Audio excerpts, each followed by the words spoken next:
நமஸ்காரம். நான் இன்றைக்கி அரைச்சி விட்டு சின்ன வெங்காயம் சாம்பார் பண்ண போகிறேன். அது சாதத்துக்கும் நல்லாயிருக்கும், இட்லி தோசைக்கும் நல்லாயிருக்கும்.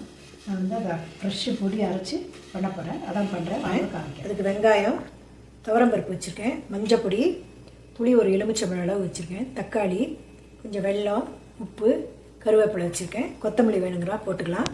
அப்புறம் அதுக்கு வறுக்கிறதுக்கு சாமான்லாம் எடுத்து வச்சுட்டுருக்கேன். எண்ணெய், தனியா, கடலைப்பருப்பு, மிளகு, வெந்தயம், காஞ்ச மிளகா, அப்புறம் தேங்காய், பெருங்காயம், தாளிக்கிறதுக்கு கடுகு, பெருங்காயம், கருவேப்பிலை. இந்த சாம்பாருக்கு வறுத்து அரைக்க போகிறேன். இது ஃப்ரெஷ்ஷாக அரைச்சி போடுறதுனால தான் இது அரைச்சி விட்ட சாம்பாருங்கிறோம். வேறு ரெடிமேட் பொடியோ ஆற்றுல அரைச்சி வச்சுருக்கிற பொடியோ போட போகிறதில்ல. இந்த வெங்காய சாம்பாருக்கு இட்லிக்கோசரம் நான் பண்ணுறேன். நீங்கள் எந்த காய் வேணாலும் போட்டு பண்ணலாம், வெங்காயம் இல்லாமலையும் பண்ணலாம். இதை வறுக்கிறதுக்கு பாண்லி போட்டு எண்ணெய் விட்டுருக்கேன்.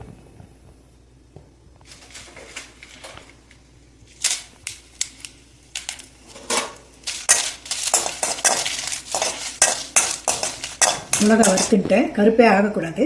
நல்லா வறுத்து முறுமுறுன்னு இருக்கிற மாதிரி வறுத்துக்கோங்க. அடுத்தது தனியா போடுறேன்.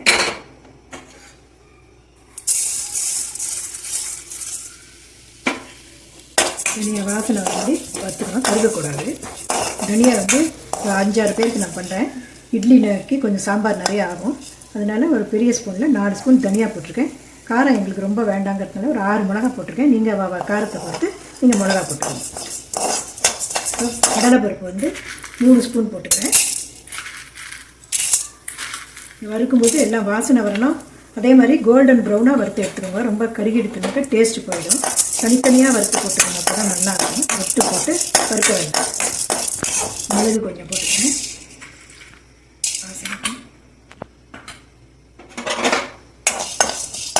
சின்ன ஸ்பூனில் 1/4 ஸ்பூனுக்கு வெந்தயம் போட்டுக்கிறேன்.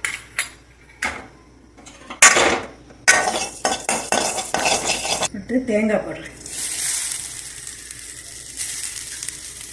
2 ஸ்பூன் போட்டுக்கிறேன். கொஞ்சோண்டு போட்டு இதிலே பெருங்காயத்தையும் போட்டுறேன். கட்டி பெருங்காயம் இருந்தாலும் இது போட்டுக்கோங்க. போட்டு ஸ்டவ்வை அணைச்சிடுறேன். அணைச்சிட்டு இந்த சூட்டுக்கே வறுத்துக்கலாம்.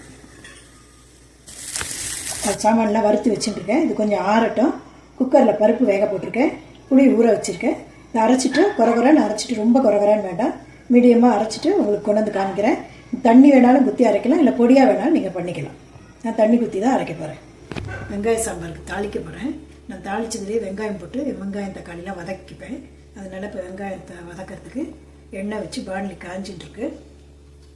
இப்போ கடுகு போடுறேன். கடுகு வடிக்கிட்டோம். ஒரு காஞ்ச மிளகா போட்டேன், கொஞ்சம் பெருங்காயம் போட்டேன்,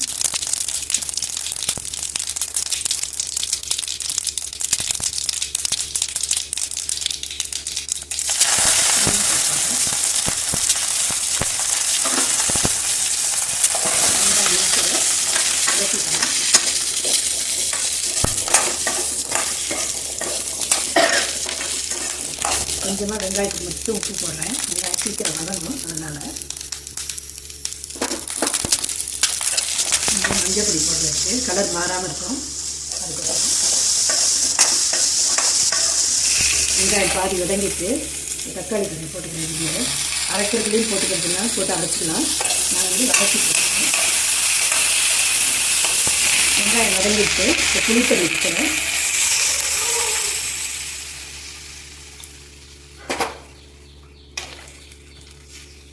குழம்புக்கு தேவையான உப்பையும் போட்டுறேன்.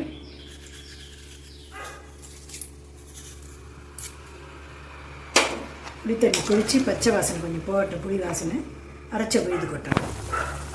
புளித்தண்ணியில் நல்லா கொதித்து வெங்காயம் வதங்கிட்டு கொஞ்சம் தேவையான வெல்லம் கொஞ்சம் போட்டுக்கிறேன்.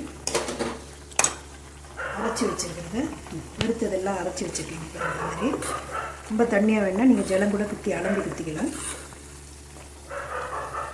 விழுத குத்திடுறேன் அரைச்சதை.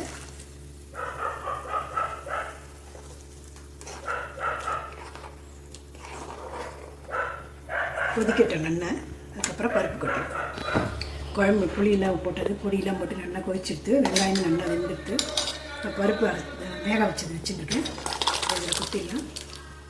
குழம்பு நல்லா கொதிச்சுட்டுருக்கு. 2 கருவேப்பிலை போட்டு கேஸ் ஆஃப் பண்ணிடலாம். எல்லாரும் டிஃபனுக்கு இன்றைக்கி மினி இட்லி பண்ணியிருக்கோம். அதுதான் சாம்பார் குத்திட்டு எல்லாம் சாப்பிட போகிறேன். நீங்களும் இதே மாதிரி பண்ணி பார்த்துட்டு சொல்லுங்கள். அடுத்த வீடியோவில் பார்க்கலாம். நன்றி.